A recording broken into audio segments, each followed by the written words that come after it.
우리 앞뒤적으로 인사 한번 할까요? 우리 열심히 말씀을 읽읍시다. 네.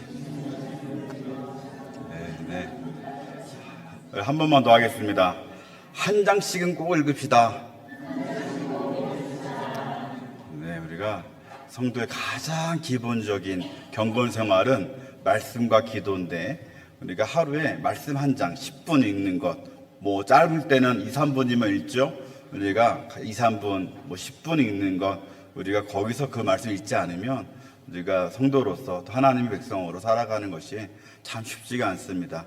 우리가 그 말씀 읽기 위해서 서로 또 힘을 주고 격려하고 애쓰는 우리 모두가 되었으면 좋겠습니다. 우리가 지난주에는 갈라디아서 1장부터 5장까지 묵상했습니다. 그리고 오늘 이제 마지막 장이죠. 6장을 이제 가지고 말씀을 나누게 되는데, 이 갈라디아서의 핵심 주제는 바른 복음이죠. 무엇이 바른 복음인가?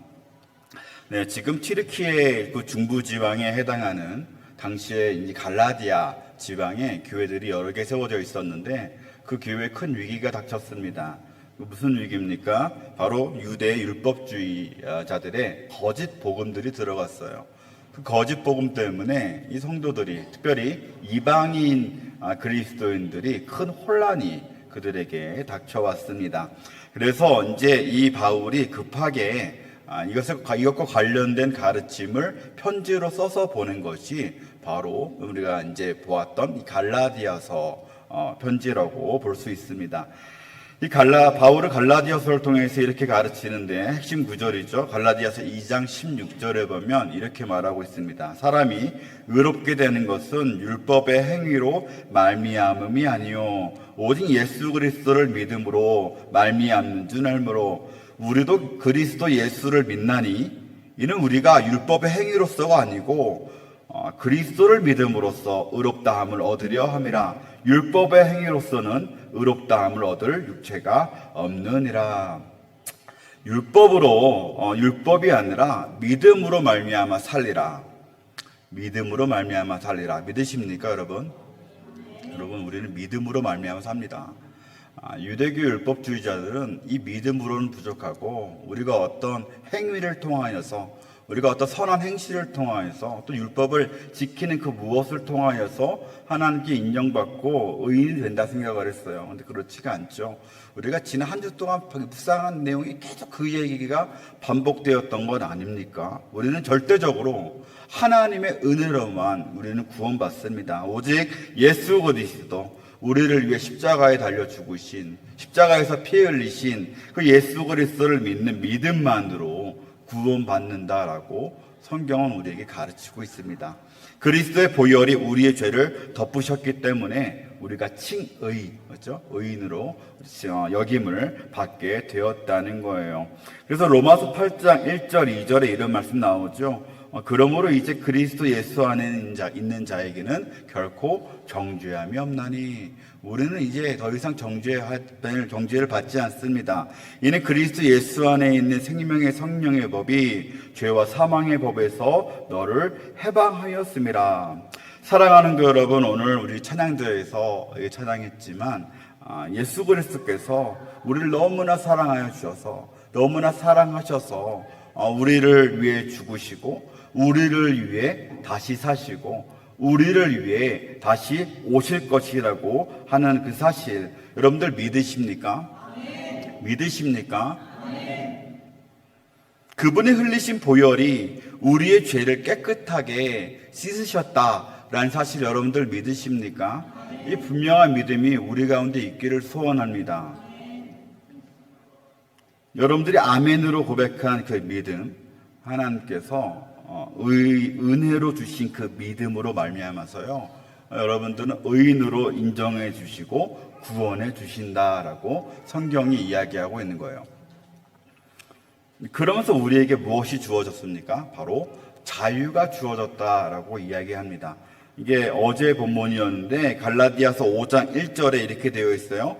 그리스도께서 우리를 자유롭게 하시려고 자유를 주셨으니, 그러므로 굳건히 하게 서서 다시는 종의 멍에를 매지 말아라 라고 바울이 이야기하고 있습니다. 그리스도께서 피로 값을 치르시고요. 우리를 사셨어요. 속량이라고 하죠. 우리를 속량하셔서 더 이상 율법의 종이 아니라 우리가 율법으로부터 자유를 얻게 하셨다는 겁니다. 우리는 완전히 해방되었습니다. 그래서 이 갈라디아서의 중요한 키워드 중에 하나가 바로 자유예요. 자유. 우리는 모두 자유인이라는 거죠. 근데 문제는 뭡니까? 이제는 예수님의 값을 치르시고 우리에게 주신 이 자유라는 것을 남용하는 사람들이 교회 안에 생기더라. 오해가 생겼어요. 믿음으로 구원을 얻는다는 이 귀한 진리가 마치 이제는 율법을 아예 안 지켜도 되고 내 마음대로 살아가고 마음대로 죄를 저지르고 범법하고 불법을 해도 구원을 얻을 수 있다라고 하는 그런 오해가 생겨버린 거예요. 자유를 내 마음대로 해석한 거죠. 내 마음대로 살 수 있다라고 생각하는 자유의 남용, 방종의 삶을 사는 사람들이 생겨나기 시작을 했습니다. 이런 것들을 주장했던 사람들이 바로 율법 폐기론자들입니다. 이들이 주장하는 것은 무엇이냐면 율법은 구약시대에 끝이 났다는 거예요. 율법은 구약시대나 지키는 것이지 이제 예수님 이후로는 은혜의 시대이기 때문에 율법이 전혀 필요 없다라고 가르치는 거죠. 이들은 오직 믿음을 주장하면서 우리가 아무렇게나 살아도 죄사함에 대한 믿음만 있으면 구원을 받는다라는 그런 논리를 주장합니다. 그것을 지적으로 깨달으면 구원을 받는다고 하는데 그걸 누가 그렇게 이야기하냐면 구원파 계열의 이단들이 그렇게 가르쳐요.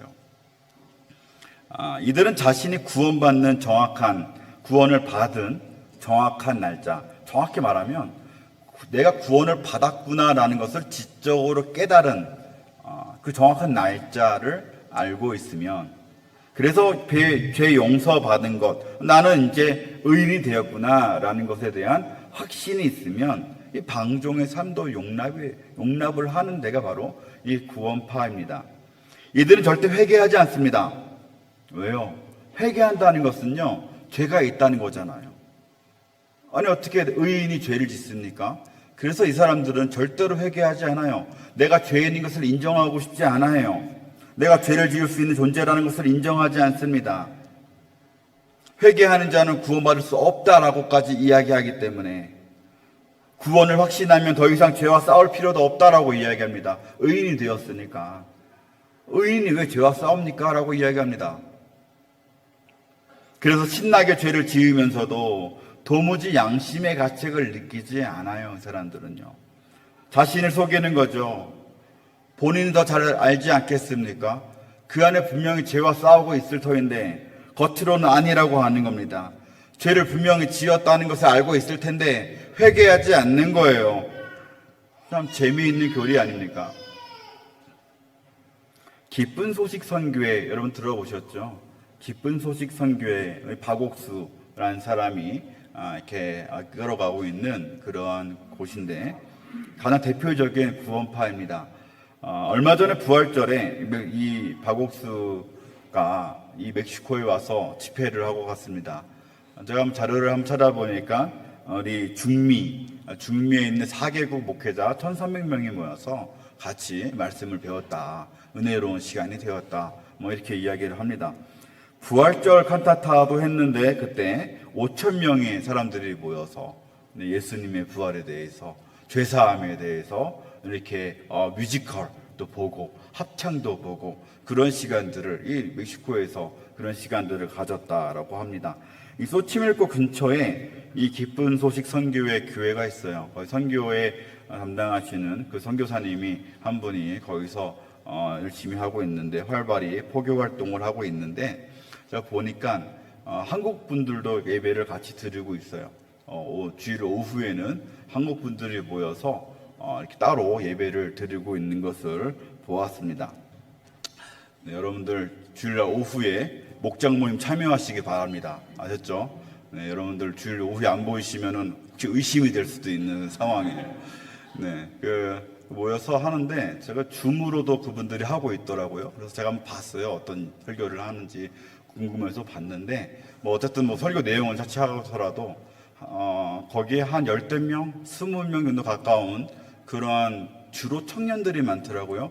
청년들이 거기서 그 선교사님의 그 설교를 줌으로 같이 듣고 있는 것을 보았습니다. 자신의 이름도 다 있고 얼굴도 다 나와 있는데 그래서 열심히 말씀을 배우고 있어요. 얼마나 안타까운지 모르겠습니다. 너무나 안타까워요. 청년들을 그 15명, 20명 청년들이 여기 다 그 지역도 써 있어요. 몬테레이에서 사는 친구도 있고 깨레따로에 사는 친구들도 있고 지금 멕시코 시티에서 뭐 하는 친구들인지 잘 모르겠지만은 그 친구들이 거기 모여가지고 열심히 그 잘못된 말씀들을 배우고 있는 거예요. 그들의 마음에 열심은 있는데 그들의 마음에 어떤 갈증은 있는데 잘못된 방향을 향해서 가고 있는 그 청년들을 보니까 얼마나 마음이 아픈지 모르겠습니다. 우리가 열심히 복음을 전해야 되는 이유가 바로 여기 있는 건 아니겠습니까? 우리가 지금 전도하고 우리가 선교하지 않으면 우리가 그 일에 물질을 쏟고 우리의 에너지, 우리의 시간들을 거기에 쏟지를 않으면요, 수많은 사람들이 그렇게 지옥을 향해서 달려가게 되어지는 거예요. 참고로 이제 우리 교회에서 한 10km 북쪽으로 가다 보면 거기에 하나님의 교회도 있습니다. 우리 세계복음 선교협회라고 불리는 우리가 이제 안산홍 증인회, 우리 한국에서 불렀죠. 안산홍 증인회가 있는데 그 교회는 얼마나 큰지 몰라요.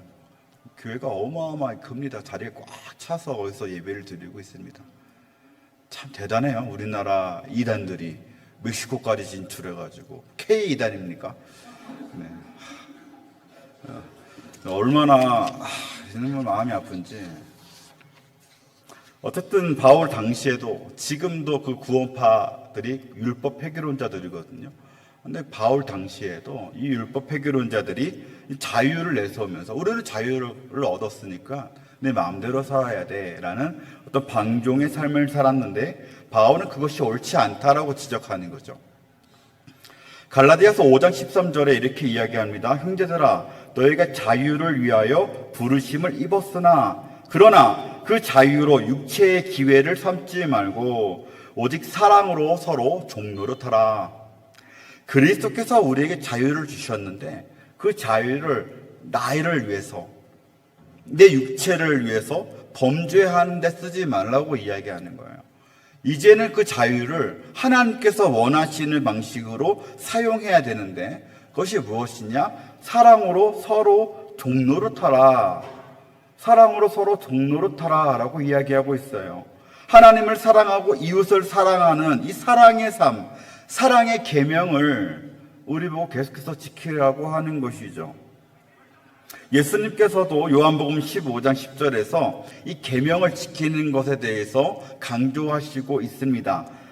제가 읽으면 예수님께서 이렇게 말씀하세요. 내가 아버지의 계명을 지켜 그의 사랑 안에 거하는 것 같이 너희도 내 계명을 지키면 내 사랑 안에 거하리라.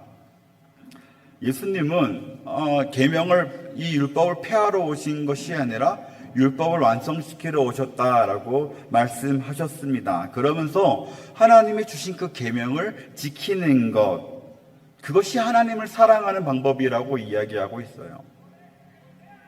하나님을 사랑한다는 것, 여러분들 하나님 사랑하십니까? 여러분들 하나님 정말 사랑하십니까? 근데 그 사랑한다는 것이 그냥 마음, 감정이 아니더라는 거예요. 사랑한다는 것이 그냥 내 하나님을 떠오르면 그냥 뭔가 사랑이 마음이 몽글몽글해지고 보고 싶어지고 이런 종류의 감정적인 요소뿐만 아니라 우리의 마음의 결단, 내가 사랑해야지라고 하는 어떤 우리의 결단이 아니라 그 하나님이 주신 계명들, 또 율법들, 하나님의 말씀들을 실제로 지켜나가는 것이 사랑이라고 이야기하는 거예요. 그럼 반대로 이 하나님 사랑, 이웃 사랑의 계명들을 지키지 않는 것은 하나님을 입으로만 사랑하는 또 가식, 외식, 가짜 사랑이라는 것이죠. 계명에 순종하지 않는 사랑, 행함이 없는 사랑은 그것은 가짜 사랑이라는 겁니다. 가짜 믿음이에요. 죽은 믿음이죠. 자, 그러면 율법을 지키라는 겁니까? 대체 말라는 겁니까? 우리가 성경을 다시 한번 꼼꼼히 읽어보면 성경에서는요, 우리가 구원을 얻기 위해서 율법을 지켜야 된다라고 가르치는 구절이 단 한 번도 없습니다. 우리가 율법을 지키되 그것이 우리의 구원을 위한 목적이 아니죠. 율법의 목적은 무엇입니까? 우리가 죄를 깨닫게 하는 것, 우리가 예수 그리스도께로 나아가는 이 몽학 선생, 초등 선생이 역할을 하는 것, 우리가 이 갈라디아서를 우리가 쭉 묵상하면서 계속 반복해서 배웠던 부분 아닙니까? 성경은요, 단 한 번도 율법의 역할이 우리를 구원에 이르게 하는 것이라고 가르친 적이 단 한 번도 없어요. 이것은 유대인, 율법주의자들이 만들어낸 거짓 복음이에요. 그러면 율법은 무엇입니까? 하나님이 우리에게 요구하시는 하나님 백성으로서의 삶이에요. 우리가요, 하나님의 백성이라면 하나님의 방식대로 살아가야 되는데 그 방식이 무엇인가? 율법으로 주셨어요. 계명으로 주신 거예요. 하나님 사랑과 이웃 사랑. 그러니까 우리가 구원을 받으려고 계명을 지키는 것이 아니라 우리가 구원을 받았으니까 이제는 그 계명을 지킨다는 거예요. 우리가 구원받은 백성으로서 이제 다시 하나님의 백성이 되었으니까 하나님의 뜻이 무엇인지 분별해 가면서 하나님께서 기뻐하신 대로 살아가려고 할 때에 그 기준이 되어지는 것이 계명이죠. 그래서 예수님이 그 계명을 지키라 이야기하시는 거예요. 바울은 이것을 5장에서 육체의 일을 버리고 성령을 따라 사는 삶이라고 이야기하고 있어요. 우리의 삶 속에서 무언가 행위를 통하여서 나타나는데 이것은 성령을 통하여 성령을 따라서 살아가는 그런 삶이라고 표현됩니다. 성화라고 우리가 이야기하지 않습니까? 점점 거룩한 삶을 살아내야 돼요. 이게 구원받은 백성들의 삶입니다. 그러면서 성령님을 따라 사는 삶의 실제, 대체 어떻게 사는 것이 그럼 성령님을 따라 사는 것입니까? 라고 하는 실제가 오늘 읽은 우리 6장에서 좀 보충해서 설명이 되어지고 있는 겁니다. 오늘 보면 1절을 보면 교회 공동체를 향해서 뭐라고 이야기하냐면요, 신령한 너희라고 표현하고 있습니다. 1절에 나오죠. 교회 공동체는 하나님의 영, 그러니까 성령님께 속했다는 뜻이에요. 신령하다는 것은 하나님의 영에 속해 있다, 성령님께 속해 있다는 뜻인데 우리가 이미 신령한 사람이 되어졌다라고 이야기하는 거죠. 그러니까 율법을 지켜서 신령한 사람이 됩니까? 아닙니다. 율법을 지켜서 신령한 사람이 되는 게 아니고 하나님이 우리를 신령한 사람으로 만들어 주셔서 이미 우리가 신령한 사람이 되어서 율법을 지키고 성령을 따라 사는 것이라고 우리들에게 이야기하는 거예요. 믿음으로 우리는 이제 이미 성령에 속한 사람이 되었고 성령을 추구하는 사람들이 되었고 성령의 인도하심을 받는 사람들이 되었다는 거예요. 이게 우리 교회 공동체의 정체성이에요. 여러분들, 사랑하는 여러분들 이미 성령 하나님께 속해 있음을 믿으시기 바랍니다. 여러분들은 이미 성령 하나님이 여러분 안에 내주하고 계세요. 여러분이 이미 성령 하나님께 속해 있는 사람들이에요. 이미 여러분들은 신령한 사람들이에요. 왜요? 예수님 믿으니까. 그 믿음은 하나님이 은혜로 주셨고 성령 하나님이 우리 가운데 있기 때문에 고백할 수 있는 거 아닙니까? 여러분들이 고백할 수 있다면 여러분들 이미 성령 하나님께 속한 사람임을 믿으시기 바랍니다. 그런데 이 성령님께 속해서 성령님에 순종하며 따르는 이 삶이요, 성경에서는 개인적인 것으로 이야기하지 않아요. 물론 개인적인 삶이 하나 있습니다. 하나하나 개인의 삶도 중요하지만 그러나 성경은요, 이 단순히 개인의 삶, 개인이 성령 충만한 것으로 만족하는 것이 아니라 이 공동체가 이 성령님의 인도하심을 받는 것을 매우 중요하게 생각을 합니다. 왜 그러냐면 하나님의 마음이 바로 공동체 안에 있기 때문에 그래요. 하나님의 그 구원 계획은 우리 개인 한 명 한 명을 통하여서 거기서 만족시키고 끝나는 것이 아니라 그 한 명 한 명을 통하여서 이 교회 공동체 전체를 향하여서 이루어지게 되어지는 거예요. 아브라함이라고 하는 한 사람을 통하여서 하나님이 아브라함에게만 복을 주신 것이 아니죠. 아브라함에게 언약을 주시는데 그 언약의 방향은 누구한테 있었습니까? 온 열방을 향해 있었잖아요. 아브라함아, 너의 자손을 통하여서 너의 씨를 통하여서 온 열방이 복을 받게 하겠다라고 하면서요, 하나님의 관심은 아브라함 한 사람이 복을 받는 게 있는 것이 아니라 온 열방을 향해서 그 하나님의 마음들이 있었다라는 이야기죠. 그러니까 이 성령 충만의 역사는요, 우리 개개인에게도 중요하지만 이 공동체, 특별히 이 하나님의 몸된 교회 공동체를 향한 하나님의 이 일하시는 방식이고 하나님의 뜻이 우리 가운데 있어요. 그러면서 바울이 이 성령의 인도하심을 받는 이 교회 공동체가 어떻게 살아가야 되는가를 제시하는데 오늘 본문에 뭐라고 합니까? 2절을 보니까 짐을 서로 지라. 짐을 함께 지래요. 네. 앞서 말했던 사랑으로 서로 종로로 타라라는 가르침과 비슷한 의미가 될 수 있을 것 같은데, 짐이 무엇입니까? 여기서 말하는 짐은 우리가 감당하기 어려운 짐이에요. 개인이 감당하기 어려운 큰 짐을 이야기합니다. 도저히 감당할 수 없는 그 무거운 짐을 공동체 속에서, 이 교회 공동체 안에서 서로 나눠줘야 한다고 가르치는 거예요. 어떤 짐이 있습니까? 우리가 나눠줘야 될 어떤 짐들이 있습니까? 재정적인 짐도 있겠죠. 네, 형편이 나은 분들이, 형편이 어려운 분들을 돕는 그런 짐을 나눠주는 것도 그렇게 역할이 될 겁니다. 우리 교회 헌금이 그런데 많이 쓰이는 것이 중요하죠. 교회 안에 어려운 성도들을 돕고. 그래서 초대교회의 모습을 보면 가난한 자들을 구제하는 일에 많은 힘을 썼다는 것 우리가 보았지 않습니까? 그래서 구제와 이 봉사를 위해서, 그러니까 교회 안에, 초대교회 안에는 가난한 사람들이 꽤 많이 있었는데 그 교회 안에 있는 가난한 사람들을 많이 돕기 위해서 그 일을 맡은 사람들이 누굽니까? 집사님들이잖아요. 안수 집사님. 구제를 위해서 이 안수하여 집사님들을 세웠어요.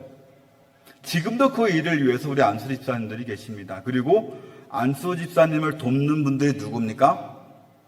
서리 집사님들이에요. 그 서리는 안수 집사님을 돕는 역할을 의미합니다. 그래서 안수 집사님들을 중심으로 해서 이 서리 집사님들이 한 마음으로 우리가 구제하고 봉사하는 일에 최선을 다하는 것, 이것이 우리에게 주신 직분의 이유예요. 그리고 형편이 어려운 사람들, 질병으로 고통받고 큰 어려움을 당한 사람들을 찾아가서 또 위로하고 공감해주고 권면하는 그 역할을 하는 사람은 누굽니까? 권면하는 역할. 권사님들. 권사님들의 역할은 이 어려움을 당한 큰 무거운 짐을 지고 있는 사람들에게 가서 권면하고 그 짐을 함께 나누어지는, 위로해 주는 역할을 하는 사람들이 바로 권사님들이에요. 그러니까 교회의 직분들은요, 온통 이 짐을 나누어지기 위해서 우리에게 주어졌다는 사실입니다. 서로 도움으로써 이 짐을 나눠주는 것이 교회의 아주 중요한 역할 중에 하나인데, 성령님 안에 거하는 신령한 교회, 우리 성도들의 역할이다라고 이야기하죠. 사랑하는 성도 여러분, 우리 교회가요, 정말 신앙적으로 어려운, 또 경제적으로 어려운, 또 육체적으로 어려움 당한 우리 성도들을 도울 수 있는, 그들을 위해 기도하고 공감하고 위로해 줄 수 있는 그런 교회 되기를 소원합니다. 하나님이 기뻐하시는 교회의 모습이에요. 우리가 내가 복받기 위해 교회를 다니는 것이 아니라 우리가 복받기 위해 교회를 다니는 거예요. 연약한 성도들이 있다면 돌아볼 수 있는, 또 신앙적으로도 마찬가지죠. 신앙적으로 시험에 빠져 있는 분들이 있다면 도울 수 있는 저와 여러분 되기를 바랍니다. 또 6절을 보면 말씀을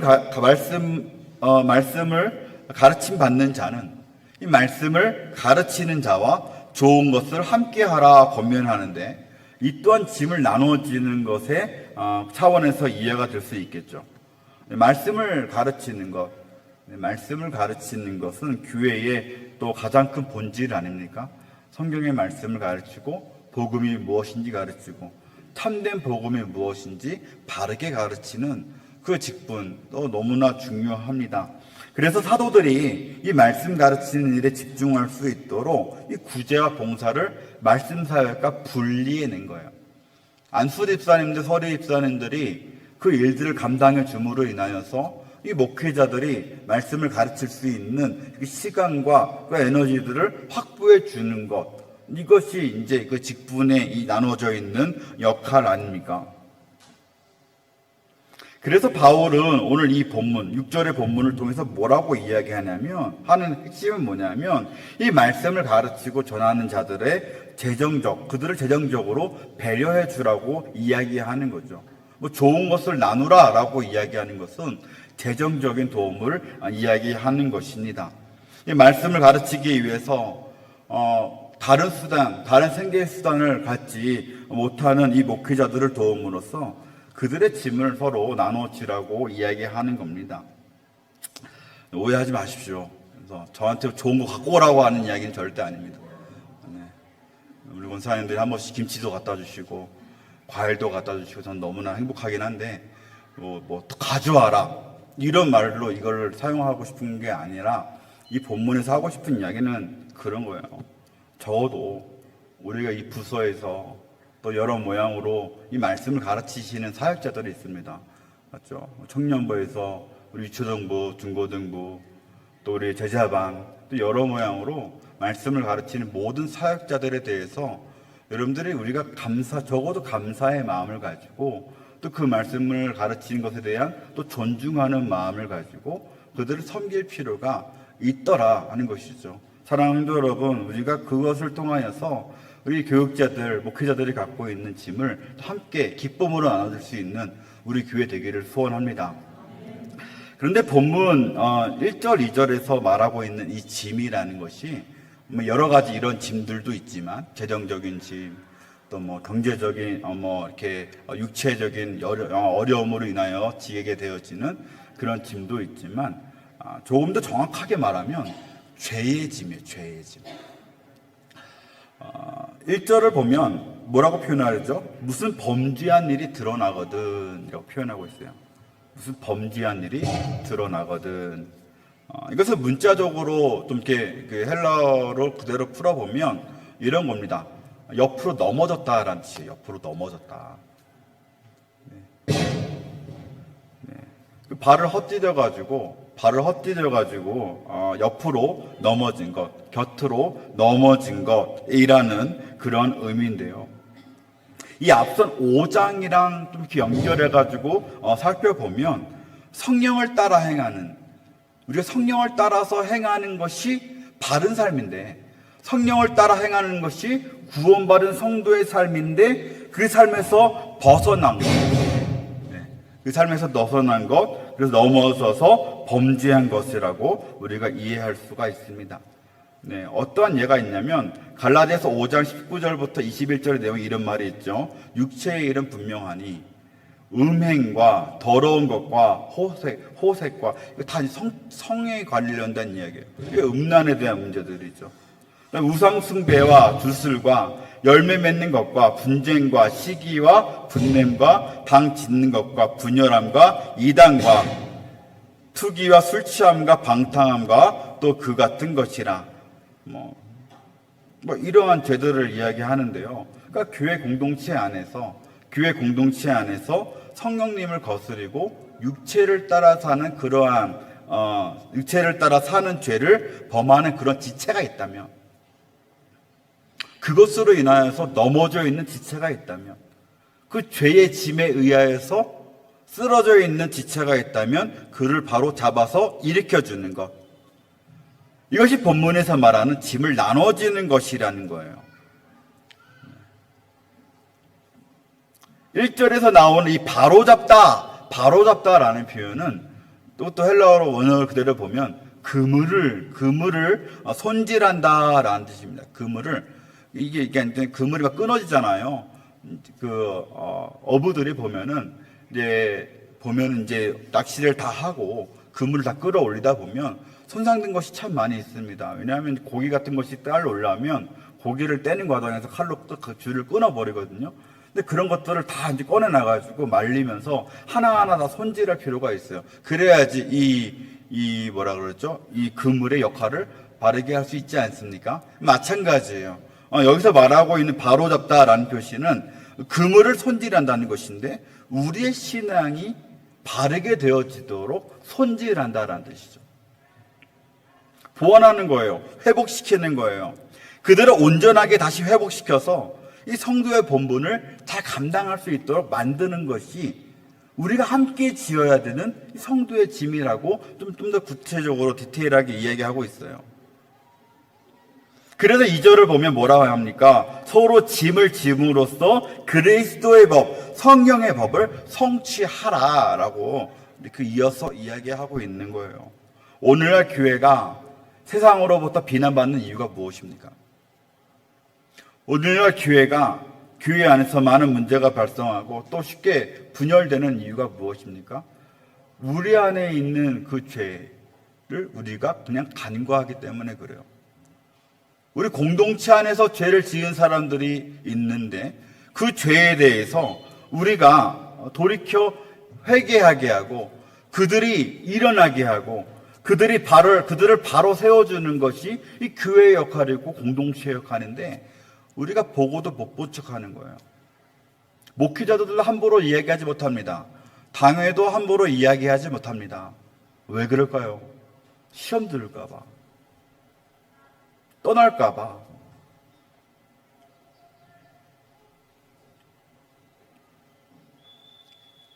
교회가 그렇기 때문에 세상에서 보았을 때 아니 교회 다니는 사람들이 더 악해요라는 말이 나오는 거예요. 아니 교회 다니는 사람들이 어떻게 더 이렇게 세상 사는 사람들보다 못합니까? 라는 이야기를 듣는 거예요. 그들을 바로 세워지지 못해서 그렇습니다. 교회의 역할을 감당하지 못해서 그런 거 아닙니까? 이 서로의 짐을 지어주라는, 그래서 바르게 세우라고 하는 이 성령을 따르는 이 삶을 우리가 살아내지 못하고 있기 때문에 그런 거예요. 이게 서로를 위한 것 같지만 얼마나 개인 이기주의적인 모습입니까?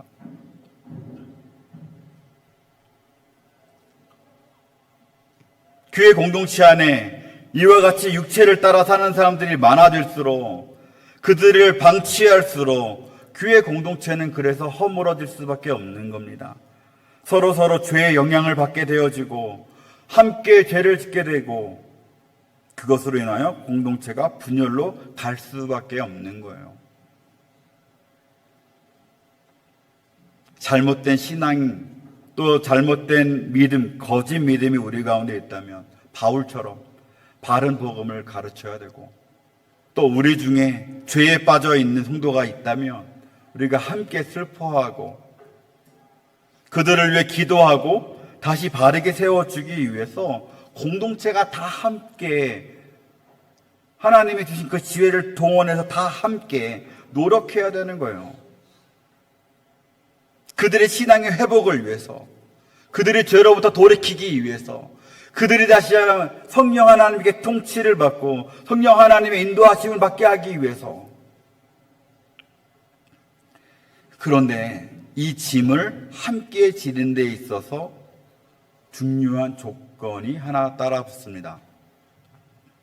1절을 다시 보면 두 가지를 이야기하는데 온유한 심령으로 하고 또 뭐라가 나오죠? 너 자신을 먼저 살펴보라. 우리 교회 안의 잘못들, 또 성도들의 잘못을 바로잡되 우리가 율법주의자들처럼 정죄하지는 말라는 거예요. 쉽게 지적질하고 비판하고 남에게 소문내고 그렇게 하는 것이 아니라 자신을 먼저 돌아보면서 두려움으로 또 온유한 심령으로 사랑의 마음으로 공동체 안에 있는 그 죄된 모습을 바르게 잡아라 라고 하는 것이 이 교회 공동체를 바르게 세우는 데 있어서 주어진 중요한 조건이 방법이에요. 우리가요, 남의 죄를 발견하는 것은 참 쉽습니다. 그런데 그 죄를 발견하고 나면 자꾸만 그 죄가 눈에 밟힐 때가 있어요. 그러면 이제 보통 두 가지로 나타나는데, 한 가지는 앞에서 이야기했던 것처럼 모른 척 하는 것. 에이, 저거는 알아서 하겠지. 에이, 나랑 상관없는 일인데 뭐 어떤가. 이것은 공동체에 다 같이 범죄하는 길로, 타락으로, 방종으로 가는 길인데, 또 다른 방향은 무엇이 있냐면 그것을 함부로 지적하는 거예요. 눈에 보이는 그 잘못들, 내 눈에 보이는 그 누군가의 잘못, 그것이 자꾸 내 신경을 거슬리는데, 모두를 위해서, 우리 교회를 위해서 내가 총대를 매야겠다, 내가 말해주지 않으면 안 되겠다 라는 사명감을 가지시는 분들이 종종 있습니다.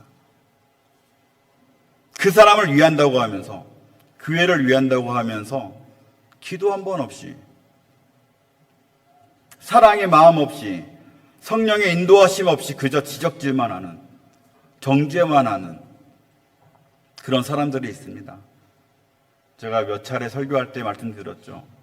지적질하는 게 제일 쉬운 일이죠. 지적질을 못해서 안 하는 게 사실 아니잖아요.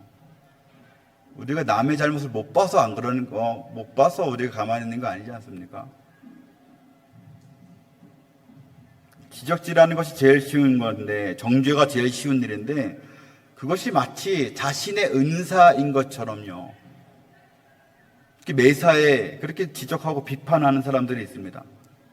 그것은 그냥 나쁜 습관이에요. 그냥 나쁜 습관. 그건 성령을 따라 사는 것도 아니에요. 성령의 방법도 아니에요.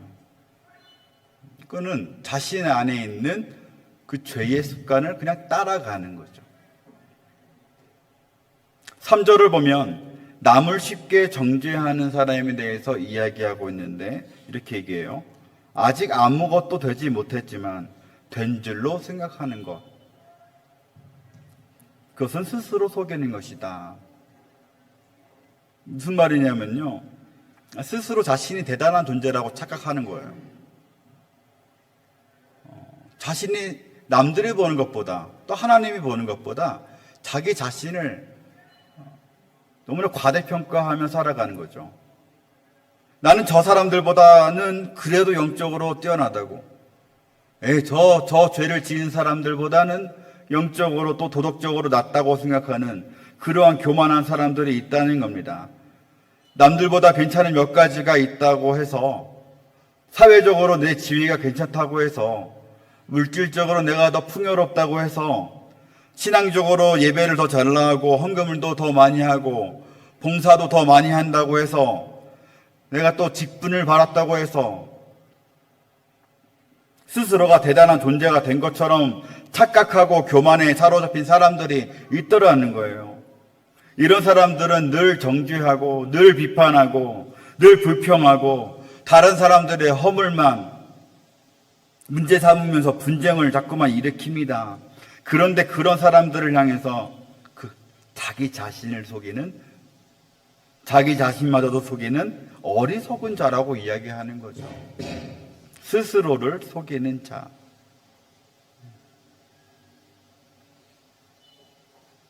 철저한 외식주의자 아닙니까?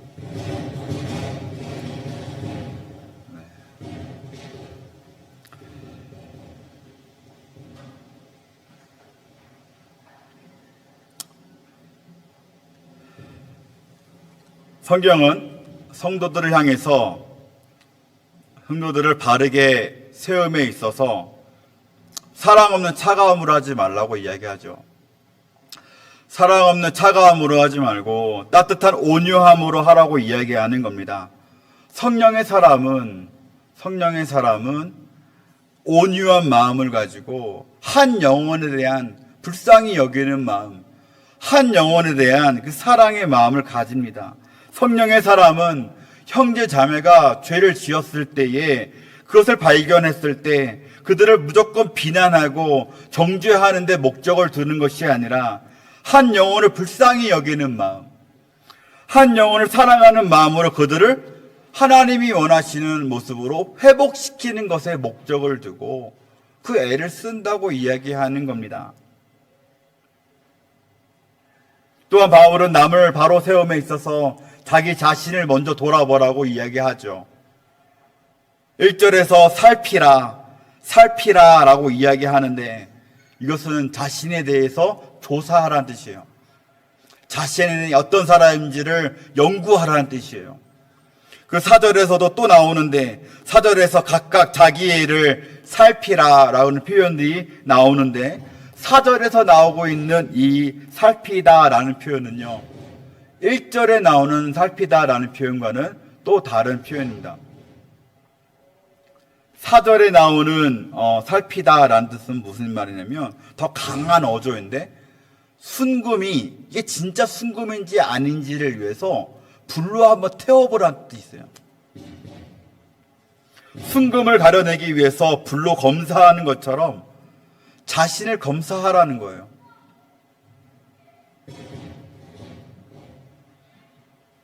교회 내에 어떤 범죄로 시험에 빠진 사람이 있을 때 그 사람에 대해서 우리가 관심을 두는 것에만 그치지 말고 자기 자신을 먼저 돌아보면서 자기 자신의 신앙과 생활을 먼저 살펴보면서 나도 혹시 저 사람들과 똑같은 그 죄를 짓고 있지는 않은가 회개하고 없다면 그 죄를 짓지 않도록 자신을 돌이키는 것.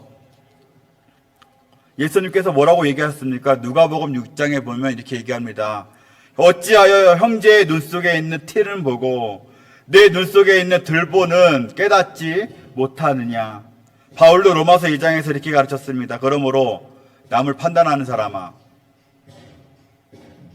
누구를 막론하고 내가 핑계하지 못할 것은 남을 판단하는 것으로 너를 정죄함이니 판단하는 네가 같은 일을 행하고 있다. 우리는 자신을 면밀히 돌아보면요, 우리 중에 자랑할 것이 하나도 없지 않습니까? 내가 누군가를 정죄할 만큼 내 안에는 자랑하고 내세울 것이 하나도 없는 사람이 제 자신이 그렇습니다. 내 안에 있는 수많은 죄가 있다는 것을 제 자신이 너무나 잘 알아요. 목사인 저 자신도 너무나 잘 알아요. 그런데 우리가 어떻게 남을 쉽게 정죄하겠습니까? 우리가 어떻게 교만한 마음을 가지고 함부로 남을 지적질 하겠느냐 하는 겁니다. 우리가 그저 할 수 있는 것은 뭡니까? 함께 우는 거예요. 그들을 위해 울어주는 거예요. 그들을 위해 기도하는 거예요. 하나님께서 일하셔서 그들이 돌아오게끔 하는 거 아니겠습니까? 온유와 겸손과 사랑으로 성도를 대할 수밖에 없다라는 겁니다. 신령한 자는 언제나 자신을 부족하게 여깁니다.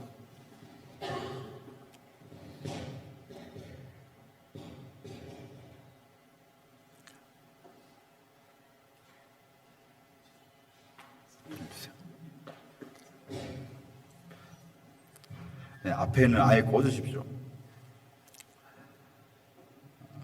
신령한 사람은 오늘 본문에 나오는 신령한 너희, 신령한 우리 공동체는 자신을 언제나 부족하게 여깁니다. 그리고 나보다 남을 낮게 여기는 사람이라고 성경은 이야기합니다. 굳이 자신을 높이려고 남을 비판하면서까지 자신을 드러내지도 자랑하지도 않는 사람이 신령한 사람이라고 성경이 가르칩니다.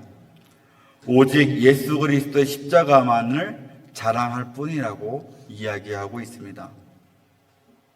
그저 자기에게 맡겨진 짐, 자기에게 맡겨진 사명들, 우리 각자에게 맡겨진 그 일들을 묵묵히 감당해 내는 것입니다. 성령을 따르는 사람은 이처럼 자신을 돌아보고 검증하면서 겸손과 온유로 그리스도의 형상을 닮아가기 위해서 애쓰는 사람, 그리고 그 사람은 성령의 열매를 맺게 된다 라고 이야기하죠. 말씀을 마치겠습니다. 바울은 마지막 7절부터 10절까지 해서 심은 대로 거둘 것이라고 이야기하고 있습니다. 여기서 심는 것은 성령으로 심는 것을 이야기하죠. 우리는 살면서 계속해서 무엇인가를 심고 있습니다. 그리고 때가 되면 우리가 그 심은 것에 따라서 거두게 되어 있는데, 육체를 위하여 심는 자는 썩을 것을 얻게 되어지고, 성령을 위하여 심는 자는 영원한 것, 영생을 거둔다라고 이야기하면서 우리가 성령님을 위해서 계속해서 심으라고 권면하고 있습니다. 거룩한 성도의 삶을 살아내라는 거예요.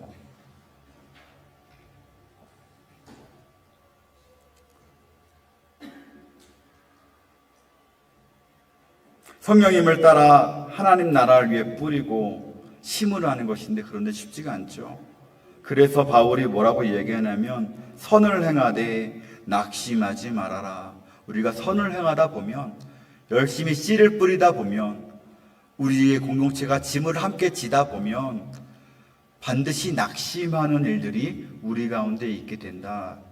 우리 가운데 어려운 일들이 반드시 우리에게 있게 되어지는데, 바울은 그것에 대하여 미리 우리에게 인내를 요구하고 있는 겁니다. 그러나 우리가 거기서 포기하지 말고, 우리가 거기서 넘어지지 말고, 그만두지 말고, 믿음의 교회 공동체를 향해서 이 선의 씨앗을 계속해서 뿌리고, 이 전도와 선교회를 통해서 건강한 이 바른 복음의 씨앗을 계속해서 뿌리면, 이 공동체의 짐을 우리가 힘겹더라도 함께 나누어지면, 또 온유와 겸손으로 각자의 사명들을 잘 감당하면, 그렇게 성령님의 인도하심에 우리가 순종하며 살아가면 우리의 끝에는 아름다운 열매가 맺혀지게 되고 영원한 것을 많이 거두게 될 것이라고 성경은 이야기하고 있습니다.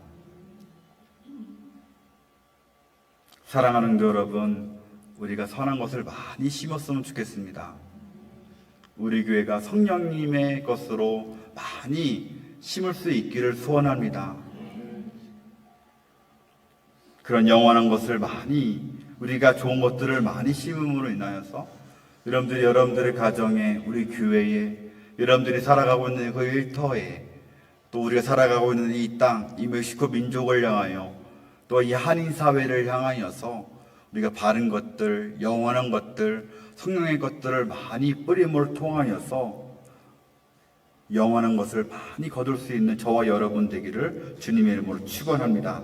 육체가 아니라 성령의 인도하심을 따라 행하는 우리 모든 성도, 우리 멕시코 한영교회 공동체가 되기를 주님의 이름으로 간절히 축원합니다. 함께 일어나 찬양하고 기도하고 예배당을 떠나겠습니다.